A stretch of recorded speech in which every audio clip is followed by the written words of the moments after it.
इस वीडियो में हम देखेंगे क्लासिफिकेशन ऑफ मेटर्स। मेटर्स का जो क्लासिफिकेशन है वो दो तरीके से किया जाता है। एक तो फिजिकल क्लासिफिकेशन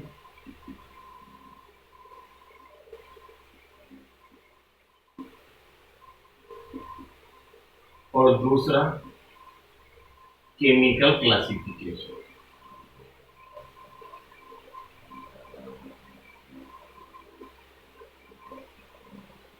फिजिकल क्लासिफिकेशन का मतलब है नेचर में मैटर की कौन कौन सी फिजिकल स्टेट्स अवेलेबल होती है, या बोल सकते हो मैटर किन किन फिजिकल स्टेट्स में अवेलेबल होता है। तो फिजिकल क्लासिफिकेशन के बेस पे मैटर को तीन कैटेगरी में कैटेगराइज किया जाता है। कौन कौन सी? Solid, liquid and gases. ठीक है, फिजिकल क्लासिफिकेशन में मैटर को तीन पार्ट में डिवाइड किया जाता है, सॉलिड्स, लिक्विड्स एंड गैसेस में। केमिकल क्लासिफिकेशन में जो मैटर थे उसको दो क्लास में या दो कैटेगरी में क्लासिफाई किया जाता है। कौन कौन सी वो कैटेगरीज है? पहला है प्योर सब्सटेंसेस,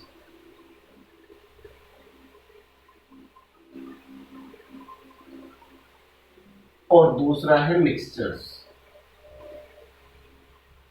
ठीक है, केमिकल क्लासिफिकेशन में जो मैटर है वो कितने टाइप का हो सकता है? दो टाइप का, या तो प्योर सब्सटेंस हो सकता है या फिर क्या हो सकता है? मिक्सचर हो सकता है। प्योर सब्सटेंस जो होते हैं ये फर्दर दो टाइप के होते हैं। कौन कौन से? एक होते हैं एलिमेंट्स और एक होते हैं कंपाउंड। जो प्योर सब्सटेंसेस है वो भी फर्दर दो कैटेगरी में क्लासिफाई किए जाते हैं, कि किसमें? एलिमेंट्स में और कंपाउंड्स में। सिमिलरली जो मिक्सचर्स होते हैं वो भी दो क्लास में क्लासिफाई होते हैं। किस किस में? एक तो होमोजीनियस मिक्सचर में और एक हेटेरोजीनियस मिक्सचर्स में। मिक्सचर्स भी कितनी कैटेगरी में कैटेगराइज होते हैं फर्दर, मतलब मिक्सचर्स कितने टाइप के होते हैं? दो टाइप के, होमोजीनियस और हेटेरोजीनियस। प्योर सब्सटेंसेस भी दो टाइप के होते हैं, एलिमेंट्स और कंपाउंड्स। अब आगे जाके जो एलिमेंट्स हैं वो भी कितने टाइप के होते हैं? तीन टाइप के। कौन कौन से? एक तो होते हैं मेटल्स, एक होते हैं नॉन मेटल्स और एक होते हैं मेटेलॉइड्स। ठीक है, तो एलिमेंट्स आगे कितने टाइप के होते हैं? तीन टाइप के, मेटल्स, नॉन मेटल्स और मेटेलॉइड्स। कंपाउंड जो होते हैं वो आगे जाके दो टाइप के होते हैं। कौन कौन से? ऑर्गेनिक कंपाउंड्स और इनऑर्गेनिक कंपाउंड्स। कंपाउंड्स भी कितने टाइप के होते हैं? दो टाइप के, ऑर्गेनिक और इनऑर्गेनिक। ठीक है, तो ये क्या है? मैटर का बेसिक क्लासिफिकेशन। मैटर को फिजिकल और केमिकल दो तरीके से क्लासिफाई किया जा सकता है। फिजिकल क्लासिफिकेशन में मैटर कितने टाइप का होता है? तीन टाइप का, solid, liquid, gas. Chemical classification में मैटर कितने टाइप का होता है? दो टाइप का, प्योर सब्सटेंसेस और मिक्सचर्स। प्योर सब्सटेंसेस आगे एलिमेंट्स और कंपाउंड्स में क्या किए जाते हैं? क्लासिफाई किए जाते हैं। मिक्सचर्स होमोजीनियस और हेटेरोजीनियस में क्लासिफाई किया जाता है। अब बारी बारी से इनको देखते हुए सबसे पहले फिजिकल क्लासिफिकेशन। फिजिकल क्लासिफिकेशन में मैटर कितने टाइप का होता है? तीन टाइप का, सॉलिड, लिक्विड और गैस। सबसे पहले देखते हैं सॉलिड। सॉलिड्स के लिए, ठीक है, कुछ बातें हमें याद रखनी है। सॉलिड्स की प्रॉपर्टीज क्या होती है? सबसे पहले देखो, जो सॉलिड्स होते हैं उनकी शेप और वॉल्यूम क्या होता है? डेफिनिट होता है। डेफिनिट शेप एंड वॉल्यूम, पहली बात। दूसरी बात, सॉलिड पार्टिकल्स के लिए डेंसिटी जो होती है, डेंसिटी इज वेरी हाई।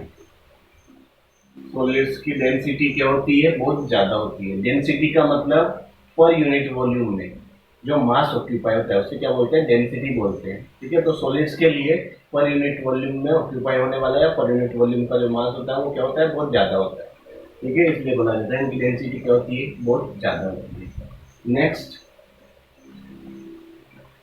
इसके बाद में सॉलिड्स के जो पार्टिकल होते हैं, ठीक है, उनमें किसी भी टाइप की ट्रांसलेशन मोशन नहीं होती है, मतलब पार्टिकल्स मूव नहीं कर सकते। पार्टिकल्स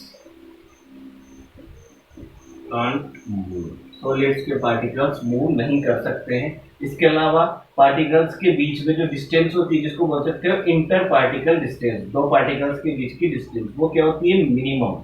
ठीक है, तो inter particle distance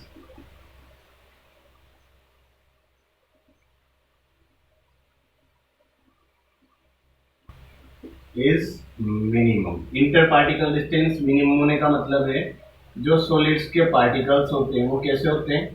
closely packed. ठीक है, क्लोजली पैक्ड मतलब जितना एक दूसरे के पास आके वो रह सकते हैं उतना पास वो रहते हैं। ठीक है, इसलिए सॉलिड की जो स्ट्रक्चर होती है वो कैसी होती है? रिजिड होती है। बहुत सारे सॉलिड्स के एग्जांपल होते हैं, कोई भी स्टोन ले लो, ग्लास ले लो, वुड ले लो। ठीक है, ये सब किसके एग्जांपल है? सॉलिड्स के एग्जांपल। इसके बाद में नेक्स्ट बारी आती है दूसरे सब्सटेंस, सॉरी दूसरी स्टेट की, वो है लिक्विड। सेकेंड क्या है? लिक्विड। लिक्विड के लिए ठीक है क्या बोला जाता है? indefinite shape but definite volume।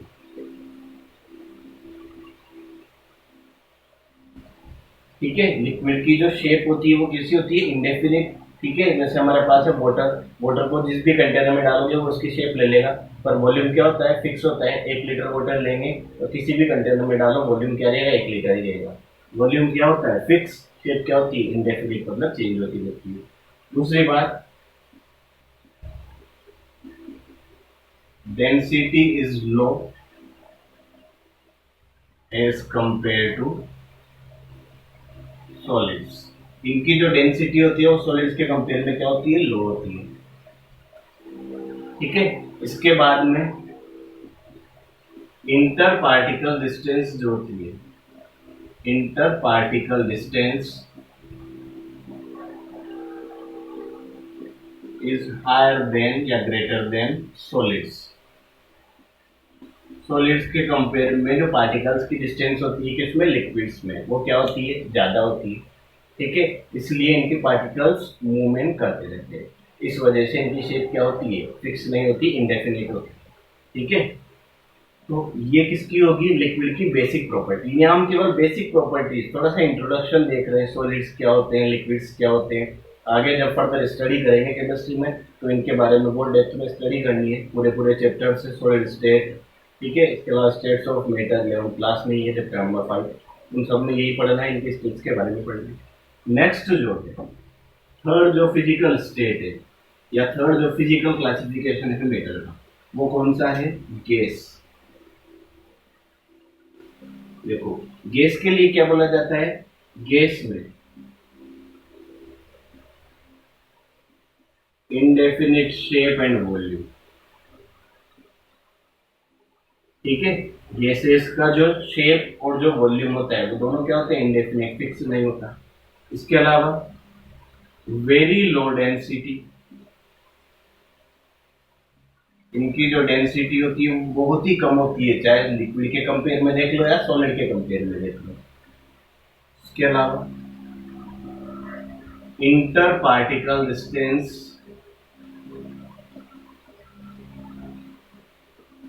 Is very high या वेरी ग्रेटर। ठीक है, इंटर पार्टिकल्स मतलब दो पार्टिकल्स के बीच की डिस्टेंस होती है बहुत ज्यादा होती है, इतनी ज्यादा होती है कि पार्टिकल्स क्या करते हैं? रैंडमली मूव करते रहते हैं अपनी मर्जी से, गैस के पार्टिकल किधर भी आते जाते रहते हैं। इसलिए इसको जिस भी कंटेनर में हम डालते हैं ये उसी का तो साइज ले लेती है और उसी का ही वॉल्यूम क्या कर लेती है? ऑक्यूपाई कर लेती है। ठीक है, तो ये क्या होगी? गैस की बेसिक प्रॉपर्टीज होगी। इन तीनों स्टेट्स के अलावा, इन तीनों स्टेट्स के अलावा ठीक है, दो न्यू स्टेट्स भी है मैटर की, उनके बारे में हमें स्टडी नहीं करनी है। हायर क्लासेस में जब जाओगे तो फिजिक्स में उनकी स्टडी की जाती है, वो यहाँ पे हमारे सिलेबस में नहीं भी है और हमें स्टडी भी नहीं करनी, बस मैं उनके नाम बता दूंगा। एक स्टेट होती है इन तीनों के अलावा, एक होती है प्लाज्मा स्टेट और एक होती है बोस-आइंस्टीन कंडेंसेट।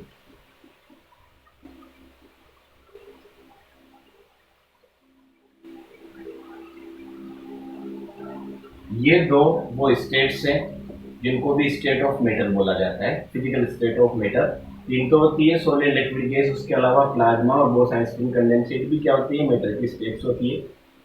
इनके बारे में हमें कोई स्टडी नहीं करनी है, बेसिकली तीन ही स्टेट मानी जाती है, सॉलिड, लिक्विड। नेक्स्ट जो क्लासिफिकेशन है वो है केमिकल क्लासिफिकेशन। और केमिकल क्लासिफिकेशन में मैटर कितने टाइप का होता है, दो टाइप का होता है। कौन कौन सा? एक तो होता है प्योर सब्सटेंस और एक होता है मिक्सचर। इसमें सबसे पहले जिसको देखेंगे प्योर सब्सटेंस को। प्योर सब्सटेंस क्या होता है? जब किसी मैटर में एक ही टाइप का सब्सटेंस प्रेजेंट होता है तो उसे क्या बोला जाता है, pure substance. When a matter, या बोल सकते हो material, when a material having one kind of substance, जब किसी मेटर में केवल एक ही टाइप का सब्सटेंस प्रेजेंट होता है तो उसे क्या बोला जाता है, प्योर सब्सटेंस बोला जाता है।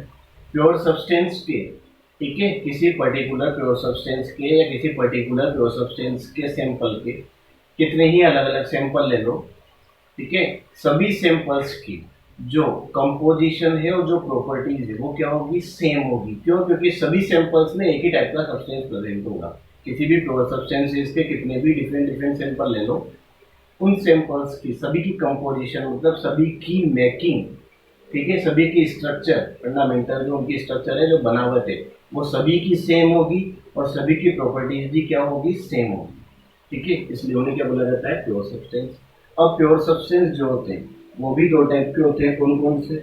पहला होता है एलिमेंट्स और दूसरा होता है कंपाउंड्स। तो पहले बात करते हैं एलिमेंट्स की। एलिमेंट्स क्या होते हैं? एलिमेंट्स होते हैं ऐसे प्योर सब्सटेंस जिसमें केवल एक ही टाइप के एटम्स प्रेजेंट होते हैं, ठीक है। ऐसे pure substances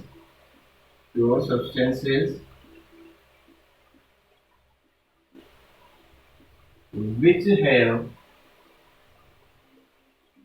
one kind of atoms, जिसमें केवल एक ही टाइप के एटम्स होते हैं, उन्हें क्या कहा जाता है, एलिमेंट्स कहा जाता है। ऐसे प्योर सब्सटेंस जिसमें केवल एक ही टाइप के एटम्स प्रेजेंट हैं, क्या कहते हैं, उन्हें एलिमेंट्स कहते हैं। एग्जाम्पल है हाइड्रोजन गैस। हाइड्रोजन गैस में किसके एटम है, ओनली हाइड्रोजन के ही एटम है। ऑक्सीजन गैस, इसमें किसके एटम है, ओनली ऑक्सीजन के ही एटम है। सल्फर की इक्विवेलेंट एसिड की फॉर्म में मिलती है जनरली, ठीक है, अलग अलग वर्ड में निकल होती है। तो जैसे एसिड, तो इसमें क्या है, एक ही टाइप के एटम से, मतलब ये क्या है, एलिमेंट है। P4 फॉस्फोरस की एक फॉर्म, ठीक है, तो फॉस्फोरस के ही एटम से इसमें सारे चारों, मतलब ये क्या है, एलिमेंट है। सोडियम, कैल्शियम, ठीक है, पोटेशियम एक्सेट्रा। ऐसा प्योर सब्सटेंस जिसमें एक ही टाइप के एटम, जिसमें भी एक ही जैसे एटम दिखेंगे, वो सब क्या है, एलिमेंट्स है, ठीक है। इसके बाद में नेक्स्ट जो बारी आती है वो आती है कंपाउंड्स की। प्योर सब्सटेंसेस में सेकंड क्या है, कंपाउंड्स। कंपाउंड्स क्या होते हैं, ऐसे प्योर सब्सटेंस जो दो या दो से ज्यादा डिफरेंट एलिमेंट्स के, ठीक है, डिफरेंट एलिमेंट्स के कॉम्बिनेशन से बनते हैं। और वो कॉम्बिनेशन कैसा होता है, एक फिक्स रेशियो में वो कॉम्बिनेशन होता है, ठीक है। कंपाउंड्स क्या होते हैं, pure substances obtained from the combination of two or more different elements in a fixed ratio, fixed proportion, ठीक है, in a fixed ratio। ऐसे प्योर सब्सटेंस जो दो या दो से ज्यादा डिफरेंट एलिमेंट्स के फिक्स रेशियो में, मतलब फिक्स अमाउंट में कंबाइन होने से बनते हैं, उन्हें क्या कहते हैं, कंपाउंड्स कहते हैं। ऐसे प्योर सब्सटेंस जो दो या दो से ज्यादा डिफरेंट एलिमेंट्स के फिक्स रेशियो में, मतलब फिक्स अमाउंट में कंबाइन होने से बनते हैं, क्या कहलाते हैं, कंपाउंड्स, ठीक है। देखो इधर एग्जांपल से हम समझते हैं। जैसे एग्जांपल है H2O। H2O में हाइड्रोजन और ऑक्सीजन दो अलग अलग एलिमेंट्स हैं। कंबाइन हुए क्या बना, कंपाउंड। और H2O के कितने भी मोलेक्यूल ले लो, सब में एक फिक्स पैटर्न चलता है। क्या पैटर्न चलता है, हाइड्रोजन 2 ऑक्सीजन 1, ठीक है। तो ये फिक्स अमाउंट में कंबाइन होंगे तो H2O बनेगा। सिमिलरली क्या ले सकते हैं हम, C6H12O6, ठीक है, C6H12O6, ये किसके लिए है, ग्लूकोज बोलते हैं इसको। C6H12O6 को क्या बोला जाता है, ग्लूकोज। ग्लूकोज में कार्बन, हाइड्रोजन और ऑक्सीजन तीन अलग अलग एलिमेंट कंबाइन हुए, कंबाइन होके क्या बनाया इन्होंने, कंपाउंड, ठीक है। ये क्या है, कंपाउंड है। और इसमें 6-12-6 इनका रेशियो रहेगा, मतलब ये फिक्स रहेगा। अगर ग्लूकोज की बात करोगे तो कार्बन, हाइड्रोजन, ऑक्सीजन जब इस रेशियो में, इस फिक्स रेशियो में कंबाइन होंगे तो एक पर्टिकुलर कंपाउंड बनेगा जिसे ग्लूकोज बोलेंगे, ठीक है। तो दो या दो से ज्यादा एलिमेंट्स कंबाइन हो रहे हैं और फिक्स रेशियो में कंबाइन हो रहे हैं, उसे क्या बोला जाता है, कंपाउंड बोला जाता है। फिक्स रेशियो का मतलब समझिए, H2O ले लिया, ठीक है, ऐसे ले लो CO2, ठीक है। अब CO2 में कार्बन ऑक्सीजन कंबाइन होने से तो दुनिया भर के प्रोडक्ट बन सकते हैं, मतलब दुनिया भर के कंपाउंड बन सकते हैं। पर जब एक कार्बन दो ऑक्सीजन से कंबाइन होगा तभी क्या बनेगा, CO2। तो फिक्स रेशियो में दो या दो से ज्यादा एलिमेंट कंबाइन हो रहे हैं, इसे क्या बोलेंगे, कंपाउंड बोलेंगे। क्लियर।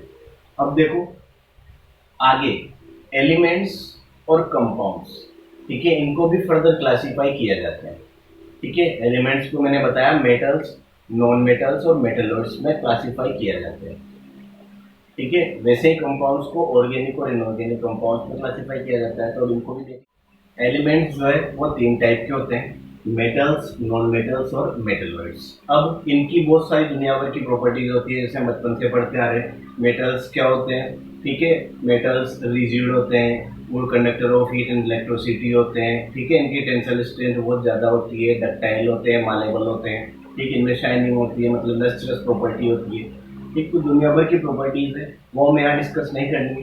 केमिस्ट्री में मेनली जो प्रॉपर्टी हमें मेटल, नॉन मेटल, मेटलॉइड्स की पता होनी चाहिए, जो बेसिक, जो ज़्यादा काम आएगी, ठीक है। और सारी प्रॉपर्टीज होती है, उनको आगे स्टडी करेंगे हम जब चैप्टर्स आएंगे, जैसे पीरियोडिक टेबल में हम पढ़ेंगे मेटल्स क्या है, किस कौन कौन से मेटल्स हैं, नॉन मेटल्स हैं, ठीक है। यहाँ जो बेसिक बात मैं बताने जा रहा हूँ वो क्या है, केवल मेटल्स वो होते हैं जो इजीली इलेक्ट्रॉन दे देते हैं, इजीली गिव इलेक्ट्रॉन्स, ठीक है। मेटल्स क्या होते हैं, ऐसी स्पीशीज, ठीक है, जो इजीली इलेक्ट्रॉन देने की प्रॉपर्टी शो करती है, जिनकी टेंडेंसी होती है इजीली इलेक्ट्रॉन देने की, ठीक है।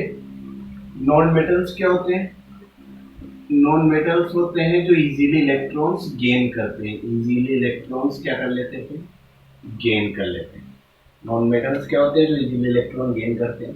मेटल्स क्या होते हैं, जो इजीली इलेक्ट्रॉन दे देते हैं, मतलब जिनकी इलेक्ट्रॉन देने की टेंडेंसी है वो मेटल्स, जिनकी इलेक्ट्रॉन लेने की टेंडेंसी है वो नॉन मेटल्स। तो मेटलर्स क्या होते हैं, ठीक है, both gain and loose electron, both gain and give electron, जो इलेक्ट्रॉन दे भी सकते हैं, ले भी सकते हैं, वो क्या हो गया, मेटलर्स, ठीक है। तो ये बेसिक सी बात हमें याद रखनी है, इसके अलावा डिटेल स्टडी हम आगे करेंगे।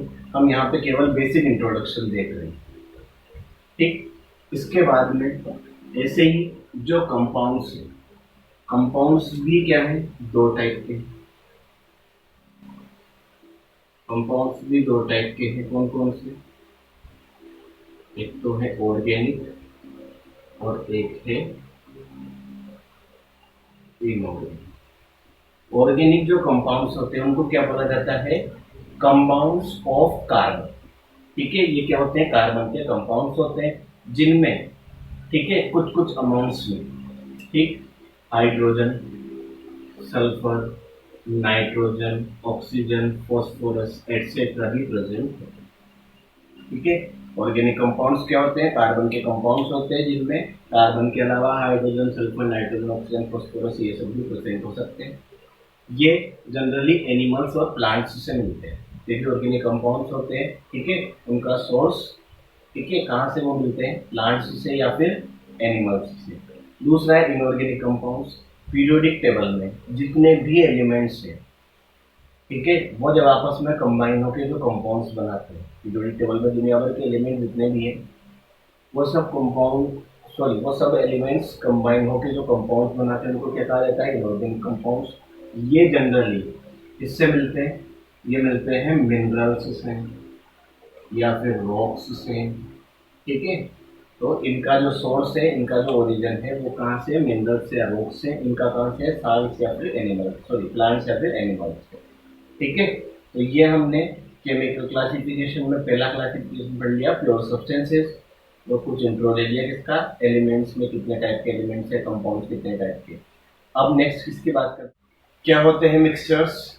मिक्सचर्स होते हैं दो या दो से ज्यादा प्योर सब्सटेंसेस का कॉम्बिनेशन, वो भी किसी भी रेशियो में।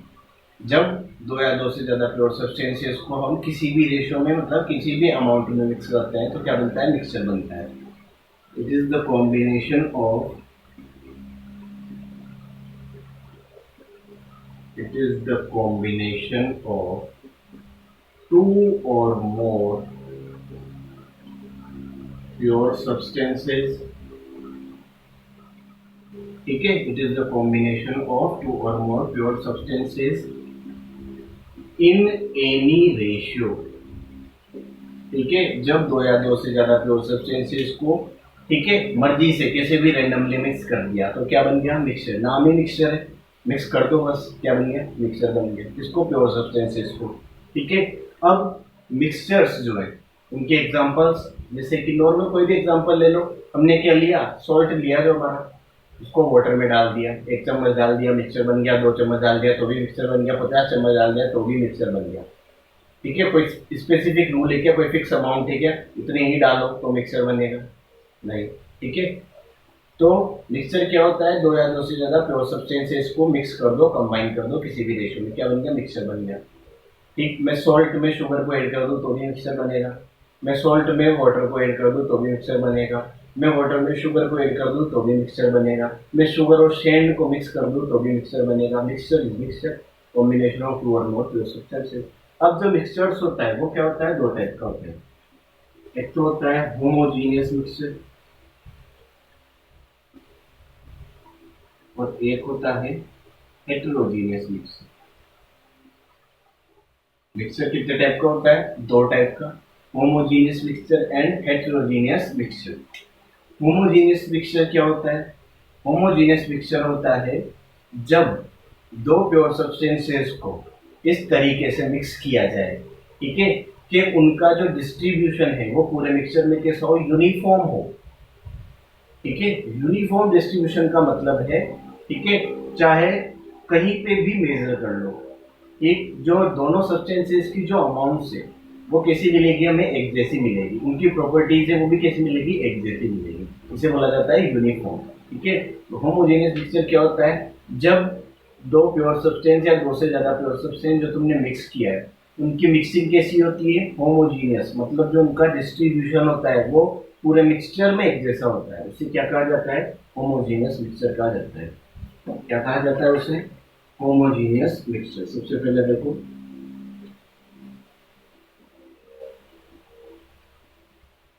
होमोजीनियस मिक्सचर क्या होता है, व्हेन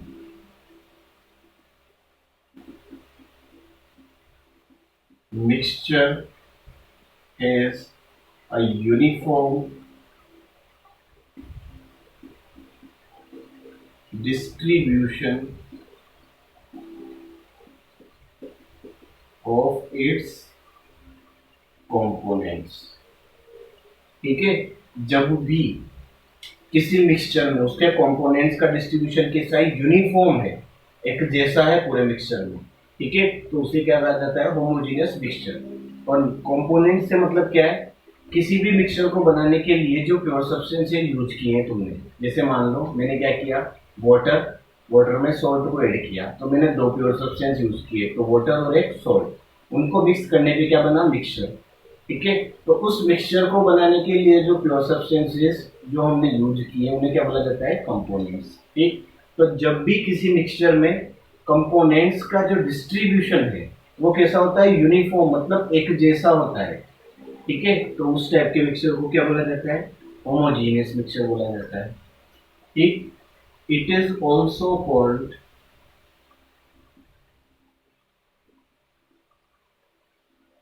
सिंगल फेज सिस्टम, ठीक है, इसे एक सिंगल फेज सिस्टम भी बोला जाता है। सिंगल फेज सिस्टम का मतलब है उस मिक्सचर में तुम्हें केवल एक ही फिजिकल स्टेट ऑफ मैटर दिखाई देगी। जैसे हमने वाटर में सॉल्ट को ऐड किया, मिक्स किया, उसके बाद में हमें केवल लिक्विड दिखाई देता है, कहीं भी सॉल्ट के सॉलिड पार्टिकल नहीं दिखाई देते, मतलब केवल एक ही फिजिकल स्टेट दिखाई देती है। इसलिए होमोजेनियस मिक्सचर को क्या बोला जाता है? सिंगल फेज सिस्टम बोला जाता है, क्योंकि एक ही फिजिकल स्टेट हो जाती है मिक्स करने के बाद। ठीक है, ये क्या है? होमोजेनियस मिक्सचर की प्रॉपर्टीज है। ठीक, उसके अलावा नेक्स्ट क्या है? कॉम्पोजिशन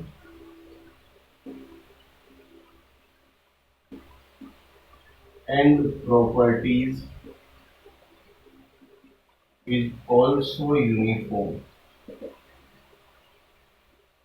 ठीक है, किसी भी होमोजेनियस मिक्सचर में, ठीक, उस मिक्सचर में से कोई भी सैंपल ले लो, ठीक है, उस सैंपल में बनावट, कंपोजिशन मतलब उसकी मेकिंग, ठीक है, मतलब वहां पे जो सब्सटेंस का डिस्ट्रीब्यूशन है, चाहे वो या उस सैंपल की जो प्रॉपर्टीज होती है वो सब क्या होती है? सेम होती है।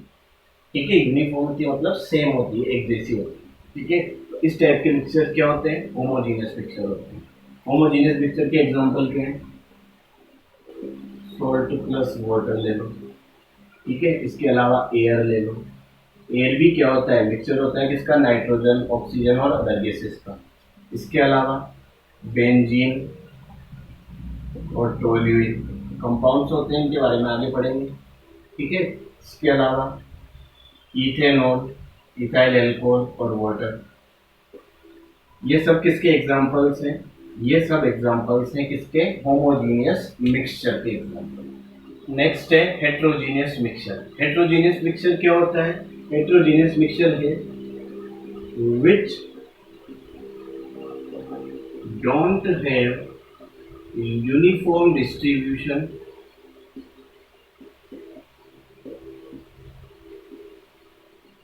of components। ठीक है, ऐसा मिक्सचर जिसमें कंपोनेंट्स का डिस्ट्रीब्यूशन यूनिफॉर्म नहीं होता है। ठीक है, यूनिफॉर्म नहीं होता है मतलब जो दो कंपोनेंट्स या दो से ज़्यादा कंपोनेंट्स हमने मिक्स किए हैं, ज़्यादा फ्लोर सब्सटेंसेस जो हमने मिक्स किए हैं, ठीक है, वो यूनिफॉर्मली डिस्ट्रीब्यूटेड नहीं होते हैं। जैसे मैं एग्जांपल लेता हूँ, मैंने क्या किया? वाटर में किसको मिक्स किया? सैंड को मिक्स किया। ये एग्जांपल हम करके देख सकते हैं। मिक्सचर्स को सिंपली एग्जांपल से समझा जा सकता है। वाटर में जैसे ही सैंड मिक्स की, मैंने वाटर ले लिया, उसमें सैंड मिक्स की, ठीक है, अब जैसे ही सैंड मिक्स की उसको अच्छे से हिला दिया, ठीक है, हिलाने के बाद में जब हम देखेंगे तो उसमें क्या होगा? जो बॉटम है, जो बेस है, ठीक है, डेप्थ, ठीक, वहां पे सैंड पार्टिकल्स क्या होंगे? ज्यादा होंगे, जबकि ऊपर अपर साइड में वहां पे सैंड पार्टिकल्स क्या होंगे? बहुत ही कम होंगे। ठीक है, और बीच में थोड़े और कम हो जाएंगे। ठीक, तो इस तरीके से क्या हुआ? ऊपर तो सैंड पार्टिकल कम, नीचे सैंड पार्टिकल ज्यादा है। ठीक, जबकि मिक्स तो तुमने क्या किया था? अच्छे से मिक्स किया, अच्छे से शेक कर लिया था, पर डिस्ट्रीब्यूशन कैसा है? अनइवन डिस्ट्रीब्यूशन है, यूनिफॉर्म नहीं है, एक जैसा नहीं है। ठीक है, तो इस टाइप की जो मिक्सिंग होती है उसे क्या बोला जाता है? Heterogeneous mixing. और ऐसे मिक्सचर्स क्या होते हैं? Heterogeneous mixture. ये प्रैक्टिकल अपन घर पे कर सकते हैं। एक ग्लास ले लो, ठीक है, उसमें पानी भरा, ट्रांसपेरेंट ग्लास होना चाहिए, ठीक, और उसमें तुमने सैंड डाल दी, तो सैंड के मैक्सिमम पार्टिकल्स नीचे होंगे, कुछ पार्टिकल्स टॉप पे होंगे, उससे ज़्यादा पार्टिकल्स बीच में और सबसे ज़्यादा नीचे। मतलब ये जो डिस्ट्रीब्यूशन हुआ इसे यूनिफॉर्म नहीं बोलेंगे, ठीक है, क्योंकि ये एक जैसा नहीं है। जबकि दूसरे ग्लास में पानी में सॉल्ट को ऐड करके मिक्स करो तो एक जैसा डिस्ट्रीब्यूशन होगा, ना तो ऊपर तुम्हें कहीं सॉल्ट का पार्टिकल दिखेगा, ना ही नीचे तुम्हें कहीं सॉल्ट का पार्टिकल दिखेगा, वो अच्छे से मिक्स हो जाएगा। ठीक है, तो ये तुम यूनिफॉर्म डिस्ट्रीब्यूशन समझ चुके होंगे। उसके बाद में दूसरा, it is not a single phase system. ये एक सिंगल फेज सिस्टम नहीं होता है। सिंगल फेज सिस्टम क्यों नहीं होता है? देखो इधर, इसमें भी वही दो एग्जांपल लो। एक ग्लास में तो वाटर में सॉल्ट ऐड कर दो, एक ग्लास में वाटर में सैंड ऐड कर दो। जिसमें सोल्ट ऐड किया था उसको मिक्स करने के बाद तुम्हें सोल्ट के पार्टिकल नहीं दिखेंगे, वो लिक्विड दिखेगा, मतलब केवल एक फिजिकल स्टेट दिखेगी। जबकि सोल्ट में तुम्हें सैंड के पार्टिकल्स भी दिखेंगे जो कि सॉलिड से, और वाटर भी दिखेगा जो कि लिक्विड है। तो दो अलग अलग फिजिकल स्टेट दिखाई दे रही है, ठीक है। इसलिए क्या बोला जाता है कि ये सिंगल फेज सिस्टम नहीं है, मतलब इसमें दो अलग अलग फेजेस, दो अलग अलग फिजिकल स्टेट दिखाई देगी, ठीक है। तो इस टाइप का मिक्सचर क्या हो गया, हेट्रोजीनियस मिक्सचर। अब यूनिफॉर्म डिस्ट्रीब्यूशन नहीं है, ठीक है, तो मिक्सचर की जो प्रॉपर्टीज है और जो कंपोजिशन है वो भी कैसा होगा, यूनिफॉर्म नहीं होगा। जैसा कि होमोजीनियस में मैंने क्या बोला था, यूनिफॉर्म होते हैं कंपोजिशन और प्रॉपर्टीज। यहाँ पे जो प्रॉपर्टीज और कंपोजिशन है वो यूनिफॉर्म नहीं होगी। क्यों नहीं होगी, जहाँ सैंड पार्टिकल ज्यादा होंगे वहाँ प्रॉपर्टीज अलग होगी, जहाँ सैंड पार्टिकल कम है वहाँ प्रॉपर्टीज अलग होगी, ठीक है। तो हेट्रोजीनियस मिक्सचर में कंपोजिशन और प्रॉपर्टीज क्या होती है, यूनिफॉर्म नहीं होती है, ठीक। इनकी मिक्सिंग जो है वो यूनिफॉर्म नहीं होती है। यूनिफॉर्म होने और नहीं होने से मतलब समझ चुके हैं हम, ठीक है। ये कैसा होता है, एक मल्टीफेज सिस्टम इसको बोल सकते हो, ठीक है। जबकि होमोजीनियस मिक्सचर कैसा होता था, एक सिंगल फेज सिस्टम, क्योंकि उसमें एक ही फिजिकल स्टेट हमें शो होती है, ठीक है। तो ये हमने होमोजीनियस और हेट्रोजीनियस मिक्सचर के बारे में स्टडी कर ली, इसमें कोई दिक्कत नहीं होनी चाहिए। होमोजीनियस मिक्सचर के एग्जांपल वाटर प्लस सैंड, ठीक है। इसके अलावा सॉल्ट प्लस शुगर कर लो, ये भी कैसा है, हेट्रोजीनियस मिक्सचर, ठीक है। इसके अलावा सैंड प्लस बेंजीन, ये भी कैसा मिक्सचर है, हेट्रोजीनियस मिक्सचर है। बहुत सारे एग्जांपल्स दुनिया भर के, ठीक। तो होमोजीनियस हेट्रोजीनियस मिक्सचर हो गया, और ये हमने पूरा क्लासिफिकेशन ऑफ मैटर स्टडी। अब जो कुछ इंपॉर्टेंट बातें हमें याद रखनी है इन क्लासिफिकेशन ऑफ मैटर से रिलेटेड, वो क्या है, देखो। सबसे पहली बात जो ध्यान रखनी है, तीन फिजिकल स्टेट जो हमने पढ़ी थी, सॉलिड, लिक्विड और गैसेस, ये आपस में इंटरकन्वर्टेबल होती है। कैसे, जब हम सॉलिड को मेल्ट करते हैं, जब हम सॉलिड को मेल्ट करते हैं तो ये किस में कन्वर्ट हो जाता है, लिक्विड में। और जब हम किसी लिक्विड को बॉईल करेंगे तो ये किस में कन्वर्ट होगा, गैस में कन्वर्ट होगा, क्लियर है। उसके बाद में जब किसी गैस को हम क्या करेंगे, कंडेंस करेंगे, ठीक है। जब किसी गैस को क्या करेंगे, कंडेंस करेंगे, इस प्रोसेस को बोलते हैं कंडेंसेशन। तो गैस किस में कन्वर्ट होगी, लिक्विड में। और जब किसी लिक्विड को हम क्या करेंगे, फ्रीज करेंगे, ठीक है, इसको बोलते हैं फ्रीजिंग। तो फ्रीजिंग के थ्रू लिक्विड किसमें कन्वर्ट हो जाएगा, सॉलिड में, ठीक है। तो सॉलिड लिक्विड गैसेज आपस में क्या होती है, इंटरकन्वर्टेबल होती है। सॉलिड को जब मेल्ट करते हैं इसको बोलते हैं मेल्टिंग, तो वो लिक्विड में। लिक्विड को जब बॉईल करेंगे तो वो गैस में कन्वर्ट होगा, उस प्रोसेस को बोलते हैं बॉइलिंग। गैस को जब हम कंडेंस करेंगे तो वो लिक्विड में कन्वर्ट होगा, इसको बोलते हैं कंडेंसेशन। लिक्विड को फ्रीज करेंगे तो सॉलिड में कन्वर्ट हो जाएगा, उसको क्या बोलेंगे हम, फ्रीजिंग। उसके अलावा कुछ ऐसे भी सब्सटेंस होते हैं जो गैस से सीधे सॉलिड और सॉलिड से सीधे गैस में कन्वर्ट हो जाते हैं, ठीक है। तो सॉलिड से किसी सब्सटेंस का डायरेक्ट गैस में कन्वर्ट होना उसको बोला जाता है सब्लिमेशन, और गैस से सीधा सॉलिड में कन्वर्ट हो जाता है उसको बोल देंगे सॉलिडिफिकेशन, ठीक है। ये बात हमें ध्यान रखनी है। सॉलिड, लिक्विड, गैस, मतलब किसी मैटर की तीनों स्टेट्स आपस में इंटरकन्वर्टेबल होती है। अब कैसे इंटरकन्वर्ट होती है, ठीक है, इनको इंटरकन्वर्ट किया जाता है टेम्परेचर प्रेशर को चेंज करके। जब भी सॉलिड को तुम गैस की तरफ भेज रहे हो, मतलब सॉलिड से तुम लिक्विड और लिक्विड से गैस को कन्वर्ट कर रहे हो, ठीक है, तो इस प्रोसेस में एनर्जी दी जाती है। क्या की जाती है, एनर्जी दी जाती है, मतलब टेम्परेचर बढ़ाया जाता है। और जब गैस से लिक्विड और लिक्विड से सॉलिड की तरफ आते हैं तो क्या होता है, एनर्जी रिलीज होती है, मतलब टेम्परेचर कम किया जाता है। क्या बोल रहा हूँ, जब सॉलिड लिक्विड में कन्वर्ट होगा और लिक्विड गैस में कन्वर्ट होगी, इस डायरेक्शन में हम जाएंगे, सॉलिड से लिक्विड, लिक्विड से गैस, तो एनर्जी की रिक्वायरमेंट होती है। प्लस एनर्जी मतलब एनर्जी की रिक्वायरमेंट है, एनर्जी देनी पड़ेगी, किसकी फॉर्म में, टेम्परेचर बढ़ाने की फॉर्म। और जब गैस से लिक्विड, लिक्विड से सॉलिड की तरफ आओगे तो टेम्परेचर कम करोगे, एनर्जी कम करनी पड़ेगी, माइनस एनर्जी, एनर्जी लिबरेट होगी, क्लियर। कोई दिक्कत है इसमें, पहली बात ये ध्यान रखनी है। दूसरी बात क्या ध्यान रखनी है, दूसरी बात ये ध्यान रखनी है, जो मिक्सचर्स होते हैं, मिक्सचर्स को प्योर सब्सटेंसेज में कन्वर्ट किया जा सकता है फिजिकल मेथड्स की हेल्प से। कौन से मेथड्स की हेल्प से? फिजिकल मेथड्स, ठीक है, जैसे कि डिस्टिलेशन, फिल्टरेशन, ठीक है, कंडेंसेशन, सब्लिमेशन, डिफरेंट टाइप के जो फिजिकल मेथड्स हैं उनके थ्रू मिक्सचर को प्योर सब्सटेंस में कन्वर्ट किया जा सकता है। सिमिलरली जो कंपाउंड्स होते हैं,